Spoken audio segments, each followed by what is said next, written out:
Well, it was not a good day for the Trump fanatics on the Republican-controlled House Judiciary Committee, and it was not a great day for their star witness, Republican former U.S. Attorney Robert Hur, who was appointed to as U.S. Attorney by Donald Trump, conducted the investigation of Joe Biden's possession of classified material after Joe Biden left the vice presidency. That investigation found that Joe Biden did not commit any crimes at all. And we learned today in the hearing that Robert Hur's report about Joe Biden was not accurate in its description of Joe Biden as an elderly man with unusual memory problems. And you'll remember that bit was the big news of that report, the news that was heard around the world about that report, and it is false. Today, Attorney General Merrick Garland released the full transcript of President Biden's 5 hours of under oath questioning by Robert Hur. In his report, Robert Hur claimed that President Biden could not remember when his son died. That is not true.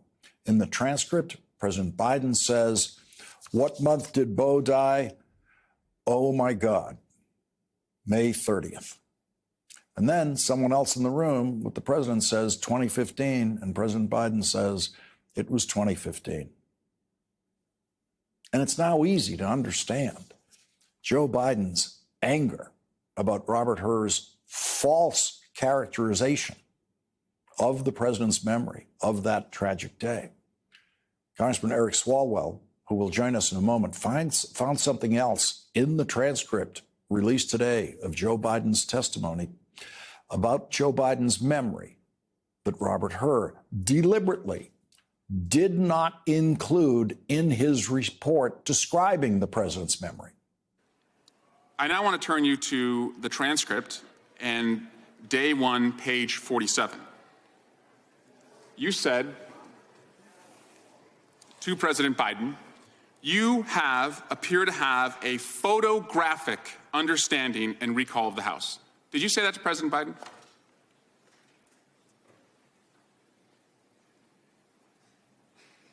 Those words do appear on page 47 of the transcript. Photographic is what you said. Is that right? That word does appear on page 47 of the transcript. Never appeared in your report, though. Is that correct? The word photographic? That does not appear in my report. Congressman Swalwell zeroed in on a possible motivation for Robert Hur to slant his report against Joe Biden in every way that he could. A lot has changed since 2018 for the person who appointed you, former President Trump. Since you were appointed, he was impeached for leveraging 350 million U.S. taxpayer dollars over Ukraine to get dirt on President Biden. He was then impeached a second time for inciting an insurrection. He was charged for possessing classified documents and obstructing justice. He was charged for paying for the silence of a porn star. He was charged in Georgia for his role in January 6th. He was charged in the District of Columbia for his role in January 6th. He owes $400 million to the state of New York for defrauding the state through his taxes, and he has been judged a rapist. You want to be perceived, understandably, as credible, and so I want to first see if you will pledge to not accept an appointment from Donald Trump if he is elected again as president. Congressman, I'm not here to testify Seems like an easy about answer. what will happen in the future. Considering what I just laid out. I'm here to talk about the report and the work that went into it. And but you don't want to be associated with that guy again, do you? Congressman, I'm not here to offer any opinions about what may or may not happen in the future. So it's fair to interpret that what you just saw obviously means that what may happen in the future is that Robert Hur would accept a federal judgeship from the indicted Donald Trump or serve as the indicted Donald Trump's attorney general. Republicans on the committee kept trying to suggest that Robert Hur would have recommended criminal charges against Joe Biden if President Biden were just younger, that it was simply Joe Biden's elderly, faulty memory that would make him hard to convict in a courtroom. But the truth of her report is that it does not at any point identify a single criminal act that could be prosecuted against anyone at any age. It did not identify a single thing Joe Biden did that anyone has ever been prosecuted for. And the only classified material that Joe Biden knew he possessed was exactly the same material that President Ronald Reagan kept when he left the presidency, and the Justice Department at that time believed that what President Reagan did was perfectly legal, and they justified it. President Ronald Reagan kept daily notes during his time in the White House, and Vice President Joe Biden kept similar daily notes during his 8 years as vice president. Those notes would inevitably contain possibly classified information. And those notes were deliberately kept by Joe Biden, following the legal precedent set by Ronald Reagan and the Justice Department when Ronald Reagan deliberately kept those same notes. And so the simple facts of the Biden case are there was no criminal prosecution because there was absolutely nothing that was even close to a criminal act. Democrats used the hearing today to remind America what it's like when the possession and handling of classified material is criminal.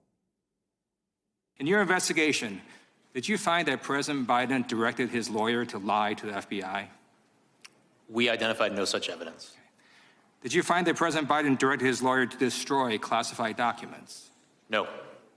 Did you find that President Biden directed his personal assistant to move boxes of documents to hide them from the FBI? No. Did you find that President Biden directed his personal assistant to delete security camera footage after the FBI asked for that footage? No. Did you find that President Biden showed a classified map related to an ongoing military operation to a campaign aide who did not have clearance? No. Did you find that President Biden engaged in a conspiracy to obstruct justice? No. Did you find that President Biden engaged in a scheme to conceal? No. Each of the activities I just laid out describe what Donald Trump did in his willful mishandling of classified information and his criminal efforts to deceive the FBI.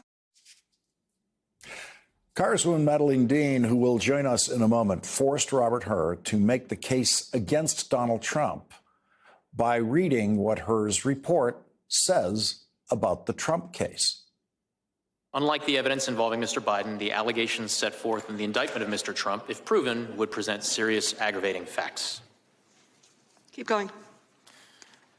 Congresswoman, I'm happy to have you read the words in my report. Well, it's your report, so I think it actually is more fitting that you read those.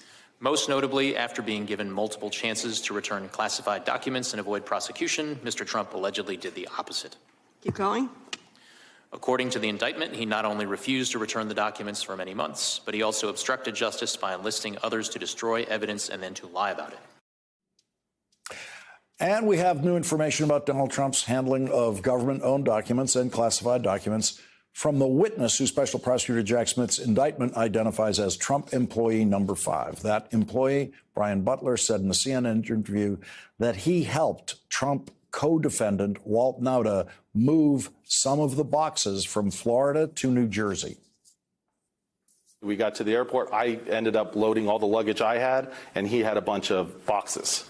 You noticed that he had boxes? Oh, yeah. They were the boxes that were in the indictment, the white banker's boxes. That's what I remember loading. And did you have any idea at the time that there was potentially U.S. national security secrets in those boxes? No clue. No, I had no clue. Brian Butler explained why he is speaking out now publicly. Well, I mean, it's been almost a year since FBI agents showed up at my house when my wife was at home.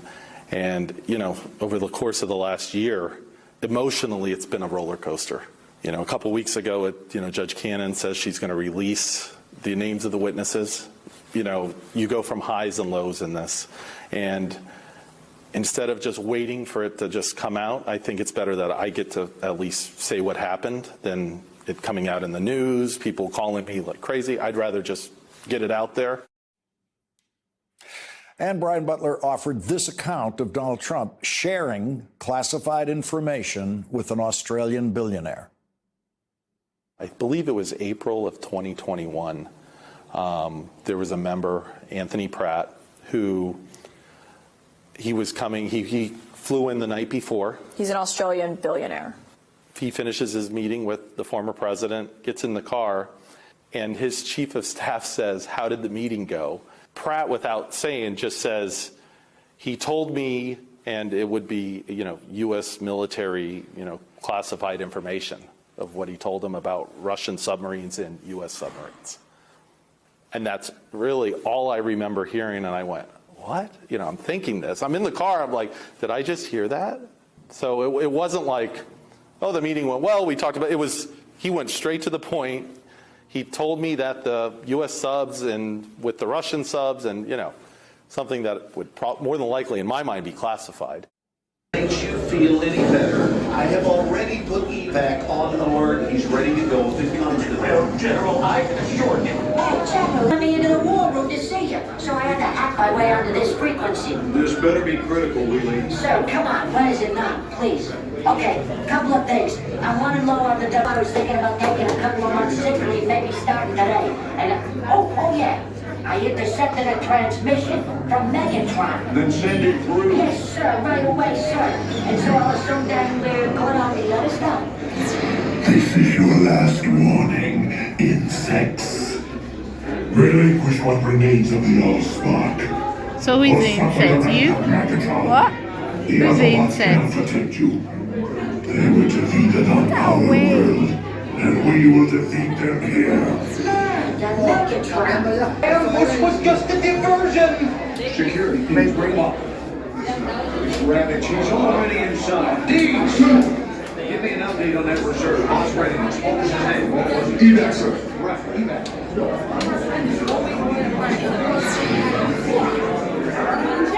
She's right in front.